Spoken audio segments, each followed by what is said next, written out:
Bapak, Ibu, saudara-saudari, dan anak-anak yang terkasih. Hari ini Selasa, tanggal 28 Desember tahun 2021, hari keempat dalam oktav Natal. Gereja Pesta Kanak-kanak Suci Martir. Salam sehat, salam belas kasih dari hati Yesus yang Maha Kudus, dan selamat Natal. Inilah Injil Suci karangan Matius, bab 2 ayat 13 sampai 18. Dimuliakanlah Tuhan. Setelah orang-orang Majus yang mengunjungi bayi Yesus di Betlehem itu pulang, tampaklah malaikat Tuhan kepada Yusuf dalam mimpi. Malaikat berkata, "Bangunlah, ambillah anak itu serta ibunya, larilah ke Mesir dan tinggallah di sana sampai aku berfirman kepadamu. Karena Raja Herodes akan mencari anak itu untuk dibunuh." Maka Yusuf pun berbangunlah. Malam itu juga diambilnya anak serta ibunya, lalu menyingkir ke Mesir, dan tinggallah di sana sampai Herodes mati. Hal itu terjadi supaya genaplah yang difirmankan Tuhan lewat nabinya, "Dari Mesir kupanggil anakku." Ketika Herodes tahu bahwa ia telah diperdaya orang-orang Majus itu, sangat marahlah ia. Lalu ia menyuruh membunuh semua anak di Betlehem dan sekitarnya, yaitu anak-anak yang berumur 2 tahun ke bawah, sesuai dengan waktu yang dapat diketahuinya dari orang-orang Majus itu. Dengan demikian, genaplah firman yang disampaikan oleh Nabi Yeremia.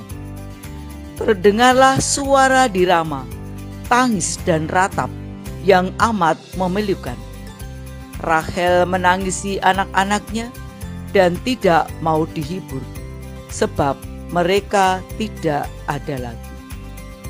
Demikianlah sabda Tuhan, terpujilah Kristus. Bapak, Ibu, saudara-saudari, dan anak-anak yang terkasih. Ketika Tuhan Yesus lahir ke dalam dunia, kelahirannya disertai tanda-tanda yang dahsyat. Tanda yang pertama, ada bintang di langit yang mampu menuntun orang Majus dari timur untuk datang ke Betlehem dan menemukan bayi Yesus. Tanda yang kedua, yakni para malaikat menampakkan diri kepada para gembala untuk menyampaikan kabar baik. Saat orang Majus berangkat pulang ke negerinya tanpa memberitahu Herodes, malaikat Tuhan kembali menampakkan diri dalam mimpi kepada Yusuf dan berfirman agar Yusuf membawa Maria dan tinggal di sana sampai malaikat Tuhan kembali berfirman kepada Yusuf. Hal tersebut dikarenakan Herodes berusaha untuk membunuh bayi Yesus. Bapak, Ibu, saudara-saudari, dan anak-anak yang terkasih, cukup unik apa yang dialami oleh Yusuf. Dia 3 kali malaikat Tuhan berbicara kepada Yusuf melalui mimpi, dan Yusuf taat melakukan apa yang diperintahkan Tuhan kepadanya.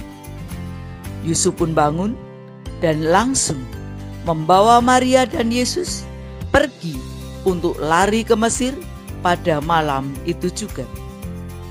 Tanpa disadarinya, ketaatan Yusuf kepada Tuhan telah membuat dirinya menjadi alat Tuhan dalam menggenapi nubuat Nabi Hosea.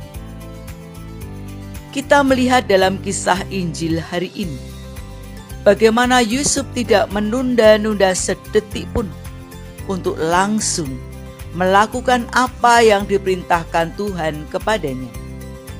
Dan karena ketaatannya itu, bayi Yesus pun selamat dari rencana jahat yang dilakukan oleh Herodes. Bagaimana dengan kita? Pernahkah Tuhan meminta kita untuk melakukan sesuatu hal dalam kehidupan kita? Mungkin permintaan Tuhan bukanlah hal yang sukar, tetapi justru kita sering menunda-nunda dengan berbagai alasan.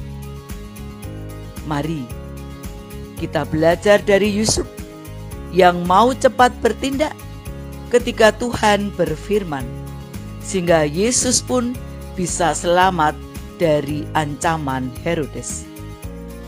Ketulusan hati bukan sekedar kerelaan melakukan kebaikan kepada orang lain tanpa pamrih, melainkan rela melakukan kehendak Tuhan tanpa keraguan. Itulah yang dibuktikan Yusuf dalam kehidupannya. Karena ketulusan hatinya melaksanakan kehendak Tuhan, ia dipakai Tuhan menjadi alat penggenap firman Tuhan dan berperan dalam rangka rencana keselamatan dari Allah. Jika saat ini Tuhan memberi kesempatan untuk menilai ketulusan hati kita, apakah yang akan Tuhan temukan dari kedalaman hati kita? Adakah kita hidup tulus hati dan benar di hadapan-Nya? Amin. Marilah berdoa. Tuhan Yesus Juru Selamat dan Penebus kami, kami bersyukur atas karunia-Mu yang melimpah di sepanjang hidup kami. Kami boleh mengalami keselamatan-Mu dalam sukacita penebusan. Kami mohon kepadamu, berilah, terangilah langkah kami dalam menapaki jalan-Mu, agar kami mampu menjadi terang bagi sesama. Sebab Engkaulah Tuhan dan pengantara kami, kini dan sepanjang masa.